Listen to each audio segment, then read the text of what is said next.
السلام علیکم ورحمۃ اللہ وبرکاتہ۔ الحمد للہ رب العالمین والعاقبۃ للمتقین، اشہد ان لا الہ الا اللہ واشہد ان محمدا عبدہ ورسولہ، اما بعد فاعوذ باللہ من الشیطان الرجیم، بسم اللہ الرحمن الرحیم۔ یسألونک عن الانفال قل الانفال للہ والرسول فاتقوا اللہ واصلحوا ذات بینکم وَأَطِيعُوا اللَّهَ وَرَسُولَهُ إِن كُنتُم مُّؤْمِنِينَ۔ محترم حضرات، خواتین اسلام، آج آپ کے سامنے سورہ انفال کے تعلق سے چند باتیں اور اس میں جو مومنوں کی صفات بیان کی گئی ہیں ان کو بتا کر کے جنگ بدر کے تعلق سے جن باتیں بتا کر اپنی بات ختم کروں گا۔ سورۃ الانفال جو ہے یہ مدنی سورتوں میں سے ہے، یعنی ہجرت کے بعد یہ سورت نازل ہوئی ہے، اور بنیادی طور پر اگر دیکھا جائے تو جنگ بدر کے تعلق سے یہ سورت نازل ہوئی ہے۔ اللہ تعالیٰ نے ابتدائی آیات میں مسلمانوں کو چند تعلیمات دی ہیں۔ پہلی آیت میں اللہ تعالیٰ بیان فرماتا ہے یسألونک عن الانفال، لوگ آپ سے انفال کے بارے میں سوال کرتے ہیں، پوچھتے ہیں کہ انفال کا کیا حکم ہے، اسے کیا کیا جائے گا، اس کی تقسیم کیسے ہوگی، وغیرہ وغیرہ سوالات کرتے ہیں، آپ سے پوچھتے ہیں۔ انفال جو ہے یہ نفل کی جمع ہے۔ نفل کا معنی ہوتا ہے اردو میں زائد چیز، اور اسے غنیمت بھی کہا جاتا ہے، اسے ہم مال غنیمت کہتے ہیں۔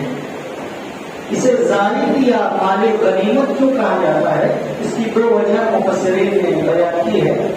ایک وجہ تو یہ کہ زائد اس وجہ سے ہے کہ پچھلی امتوں پر مال غنیمت حرام تھا، پچھلی امتوں پر مال غنیمت حرام تھا، اور اللہ نے اس امت کے لیے، امت محمدیہ کے لیے اس مال کو حلال کیا ہے، اس اعتبار سے یہ زائد چیز ہے۔ دوسری بات یہ ہے کہ ایک شخص جب اللہ کی راہ میں جہاد کرتا ہے تو اسے جہاد کا ثواب ملتا ہے، اور جہاد کے ثواب کے ساتھ ساتھ اگر اسے مال غنیمت بھی حاصل ہو جائے تو سمجھیے یہ نور علی نور اور سونے پر سہاگا ہے۔ تو ایک طریقے سے یہ زائد چیز ہے۔ تو یا تو ثواب کے اعتبار سے یعنی ثواب بھی مل رہا ہے مجاہد کو، اور زائد چیز کیا ہے، مال غنیمت بھی ہے، اور یا تو دوسری امتوں پر مال غنیمت حرام تھا اور اس امت کو اللہ نے زائد چیز عطا کی، یعنی اسے حلال کیا۔ یسألونک عن الانفال، آپ سے انفال کے بارے میں سوال کرتے ہیں کہ اس کا حکم کیا ہے۔ آپ کہہ دیجئے قل الانفال للہ والرسول، یہ انفال کا معاملہ اللہ اور اس کے رسول کے لیے ہے، یا انفال اللہ اور اس کے رسول کے لیے ہے۔ مطلب یہ کہ اللہ تعالیٰ جس طریقے سے اپنے نبی کو تقسیم کرنے کے لیے کہے گا یا انفال کے بارے میں حکم بیان کرے گا، اسی کے مطابق تمہیں عمل کرنا ہوگا، اسی کے مطابق تمہیں عمل کرنا ہے۔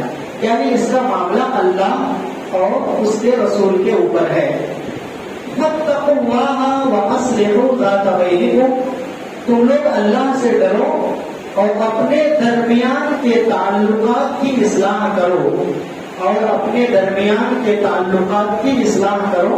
وَأَطِيعُوا اللَّهَ وَرَسُولَهُ، اور اللہ اور اس کے رسول کی اطاعت کرو، ان كُنتُم مُؤْمِنِينَ، اگر تم لوگ مومن ہو۔ مال غنیمت کا حکم بیان کرنے کے بعد یا اس کا معاملہ اللہ اور اس کے رسول کے سپرد کرنے کے بعد اللہ تعالیٰ نے یہاں پر تین چیزوں کا حکم دیا ہے، کہہ لیجیے، یا تین تعلیمات دی ہے مسلمانوں کو۔ پہلی چیز یہ ہے کہ اللہ سے ڈرو، اور مال غنیمت کے سلسلے میں اللہ سے ڈرنا بہت ضروری ہے، اس اعتبار سے کہ مال غنیمت جب انسان کو ملتا ہے، میدان جنگ میں حاصل ہوتا ہے، تو ہو سکتا ہے کہ انسان مال غنیمت میں کچھ خیانت کرے، مال غنیمت میں کچھ خیانت کرے، یا اللہ اور اس کے رسول کی اجازت کے بغیر کسی چیز کو لے لے۔ اس کو غلول کہا جاتا ہے عربی میں، مال غنیمت میں خیانت کرنا۔ تو اس لیے اللہ کا تقوی اختیار کرنے کی بہت ضرورت ہے، کیونکہ انسان لالچ میں پڑ کر کہیں نہ کہیں ان چیزوں میں سے کسی چیز کو لے سکتا ہے۔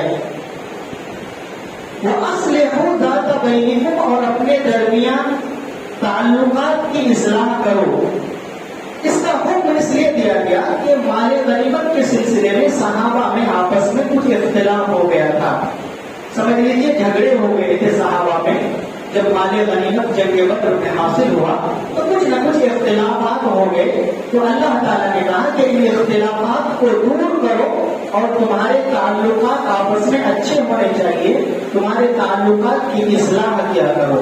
اور مال غنیمت کے سلسلے میں یہ بھی چیز بہت ضروری ہے تاکہ آپس میں کوئی نہ جھگڑے کہ اس کو اتنا ملا ہمیں اتنا ملا، یہ ساری چیزیں ہو سکتی ہیں۔ تیسری چیز جو اللہ تعالیٰ نے تعلیم دی ہے وہ اطیعوا اللہ ورسولہ، اور اللہ اور اس کے رسول کی اطاعت کرو۔ اللہ اور اس کے رسول کی اطاعت مال غنیمت کے تعلق سے اس طرح سے ہے کہ اللہ اور اس کے رسول جو کچھ بھی جس کے لیے فیصلہ کر دے، جتنا جس کی قسمت میں آئے یا جس کے حصے میں جو بھی مال آئے، اس میں اللہ اور اس کے رسول کی اطاعت کرنی ہے۔ آپ کو اس میں چوں چرا کرنے کی ضرورت نہیں ہے، آپ کو سر تسلیم کم کرنا ہے جو بھی فیصلہ ہو۔ اس لیے تین چیزوں کا بنیادی طور پر حکم دیا ہے مال غنیمت کے سلسلے میں کہ تم لوگ اللہ سے ڈرو اور اپنے درمیان کے تعلقات کی اصلاح کرو اور اسی طریقے سے اللہ اور اس کے رسول کی اطاعت کرو۔ اللہ نے واسطہ کس چیز کا دیا؟ اللہ نے کہا بلکہ شرط رکھی اگر تم لوگ مومن ہو، یعنی مومن اگر تم لوگ ہو حقیقت میں تو تمہارا معاملہ ایسے ہی ہونا چاہیے جیسے بیان کیا گیا۔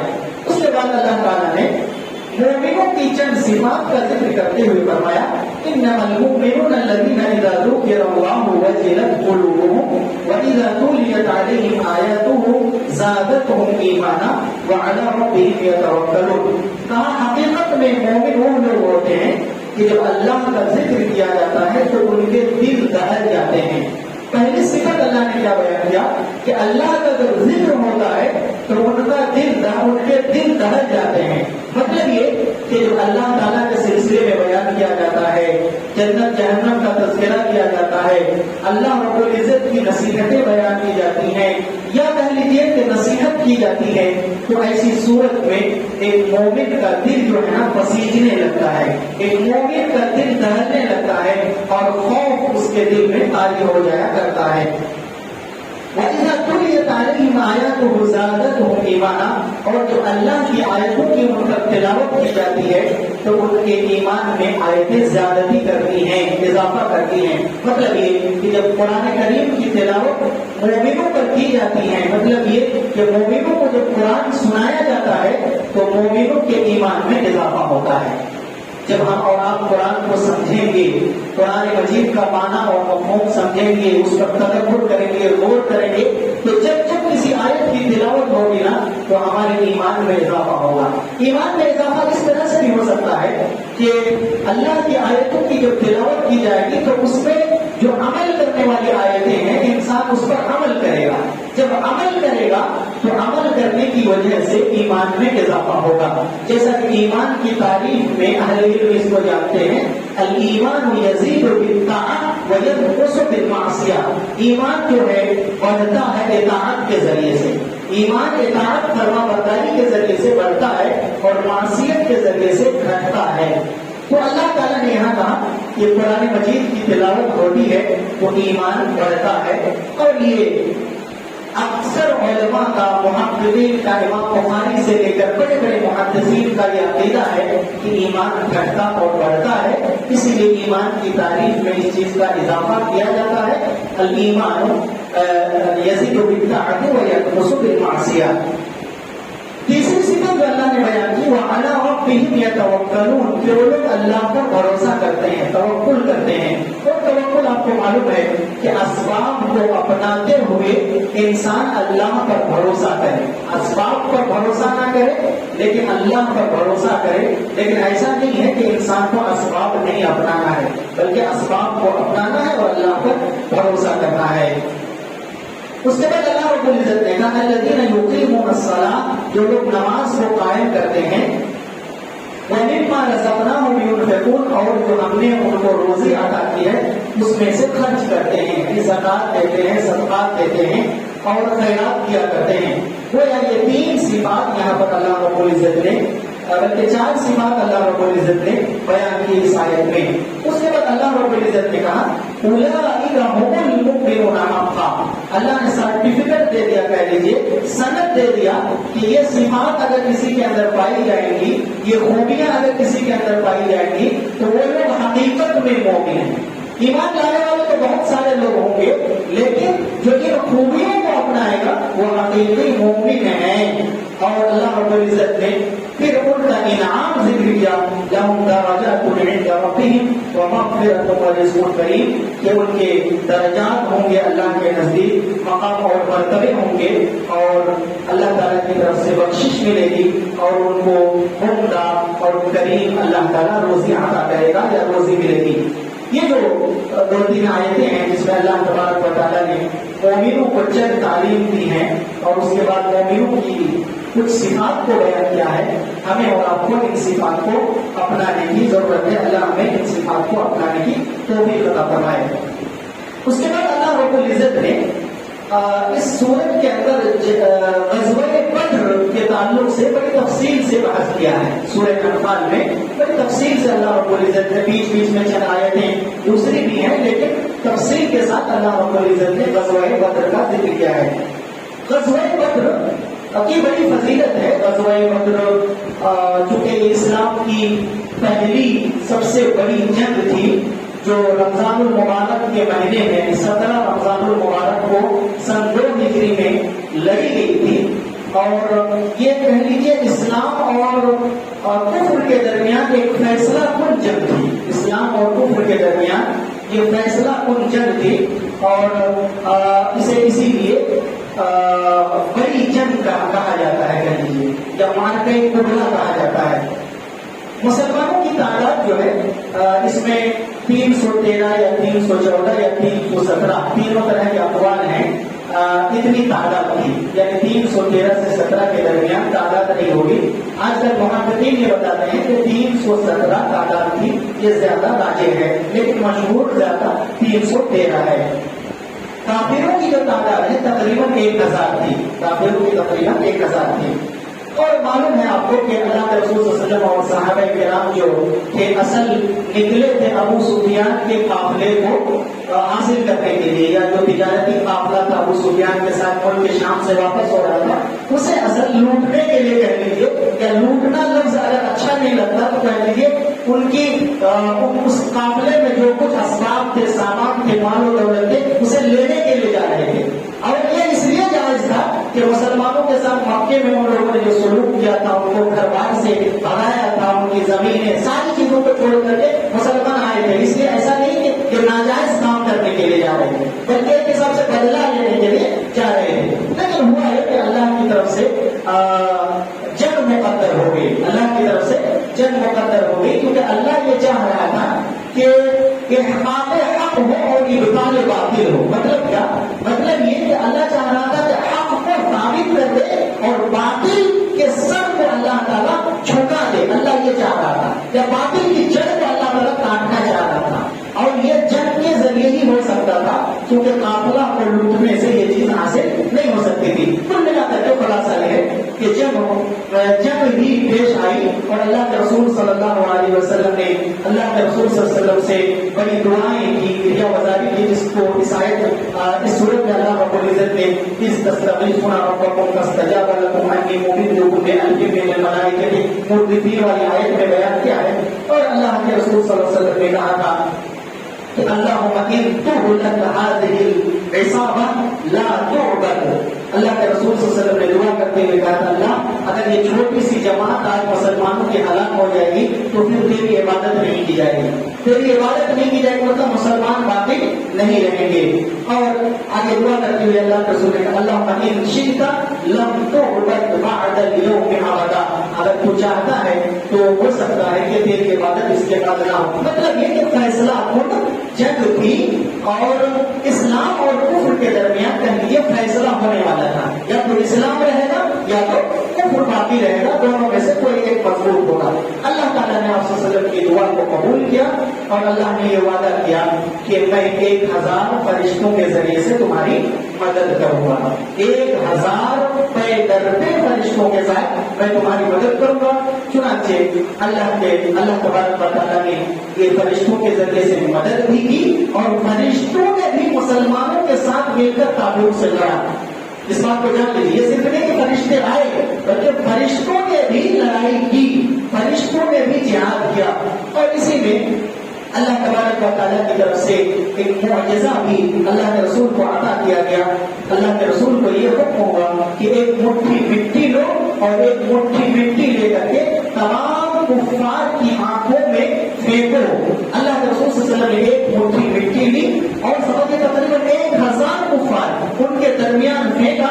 سب کی ناک میں، سب کی آنکھ میں مٹی میں سے کچھ نہ کچھ حصہ پہنچا. یہ اللہ کی طرف سے تھا.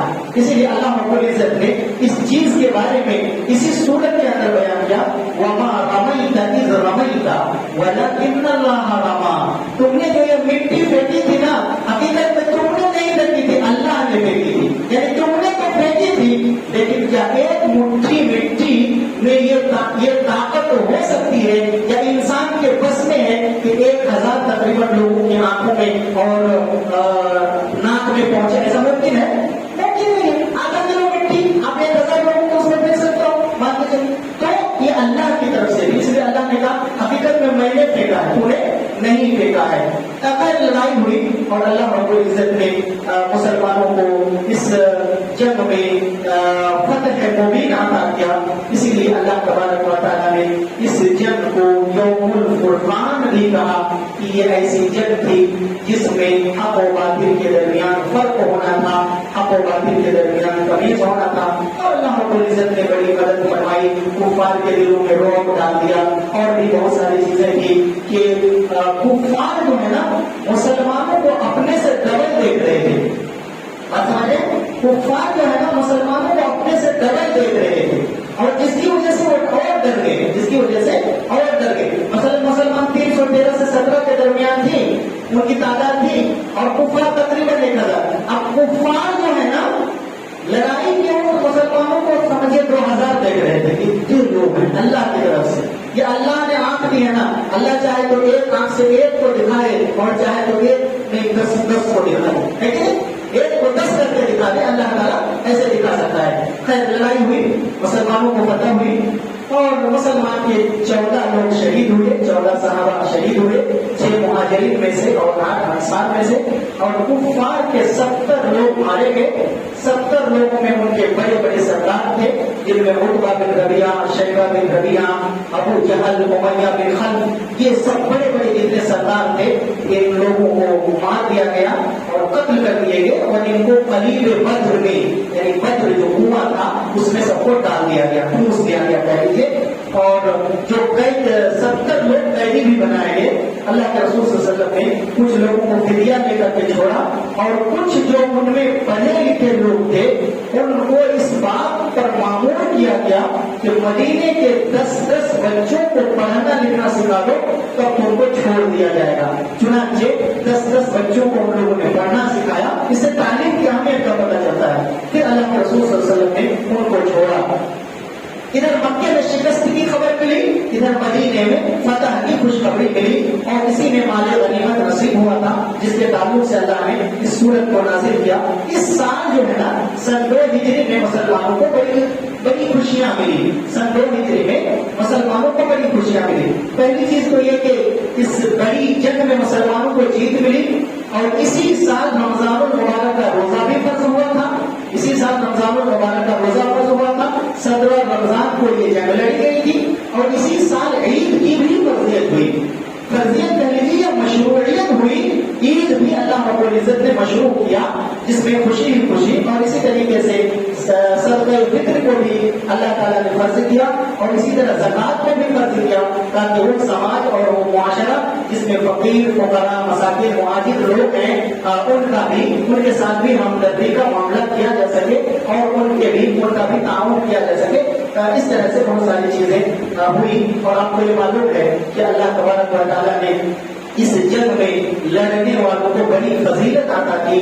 جو صحابہ کرام اس میں شہید ہوئے جو شہید نہیں بھی ہوئے اللہ نے ان کو بڑی فضیلت عطا کی. اللہ کے رسول صلی اللہ علیہ وسلم کی حدیث ہے، بخاری کی روایت ہے کہ جبریل اللہ کے رسول کے پاس آئے اور اللہ کے رسول سے پوچھا ما تعودون اہل بدر فیکم، کہ اہل بدر کو تم لوگ کیسا شمار کرتے ہو، یعنی ان کا مقام اور مرتبہ تمہارے نزدیک کیا ہے؟ تو اللہ کے رسول صلی اللہ علیہ وسلم نے کہا من افضل المسلمین، سب سے افضل مسلمانوں میں سے ہیں.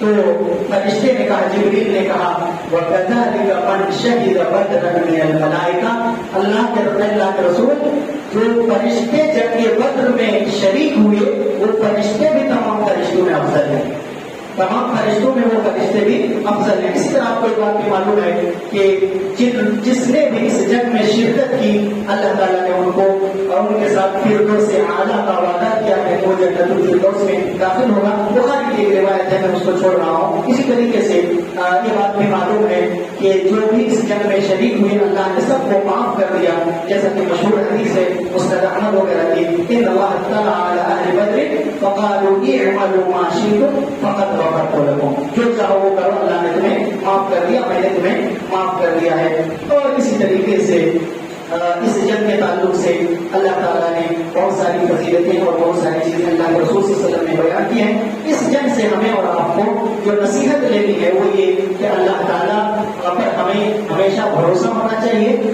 حقیقی جو ہماری طاقت ہے وہ طاقت اللہ کی طاقت ہے، اللہ کی مدد ہے. باقی جو وسائل ہیں یہ وسائل انسان اختیار کرتا ہے، لیکن ہمیں اور آپ کو اپنے ایمان کو مضبوط کرنا ہوگا.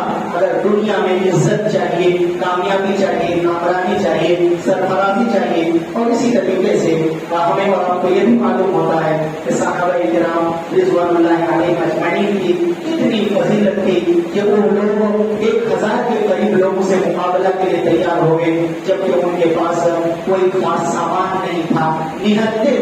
اور اس وقت صحابہ کرام نے اللہ کے رسول صلی اللہ علیہ وسلم سے کہا بھی تھا کہ اے نبی لڑیے، آپ کو فکر نہیں ہونی چاہیے، ہم آپ کو بنو اسرائیل کی طرح نہیں کہیں گے جیسا کہ بنو اسرائیل نے موسیٰ سے کہا تھا کہ تم اور تمہارا رب لڑو، ہم لوگ بیٹھ کر کے تماشا دیکھیں گے. ایسا نہیں کہنے والا. تو صحابہ کی شجاعت کا بھی پتہ چلتا ہے. اور اس سے یہ بھی معلوم ہوتا ہے کہ اللہ تعالیٰ کی راہ میں جو لوگ لڑیں گے اللہ تعالیٰ ضرور فتح عطا کرے گا اور اللہ تعالیٰ کامیابی اور کامرانی سے نوازے گا. اللہ سے میری دعا ہے کہ پروردگار ہم تمام لوگوں کو قرآن کی تعلیمات پر عمل کرنے کی توفیق عطا فرما. اللہ مسلمانوں کو دوبارہ تو وہی عزت وہی کامیابی عطا فرما. آج جو فلسطین میں غزہ میں مسلمانوں کے ساتھ ظلم ہو رہا ہے، اللہ ان مسلمانوں کی مدد فرما، اپنی طرف سے نصرت اور اعانت فرما. پروردگار عالم تیرے سوا ہمارا کوئی نہیں ہے، اللہ تو ہمارا ساتھ دے اور تو ظالموں کو عبرتناک سزا عطا فرما. اقول قولی ھذا واستغفر اللہ لی ولکم ولسائر المسلمین. السلام علیکم.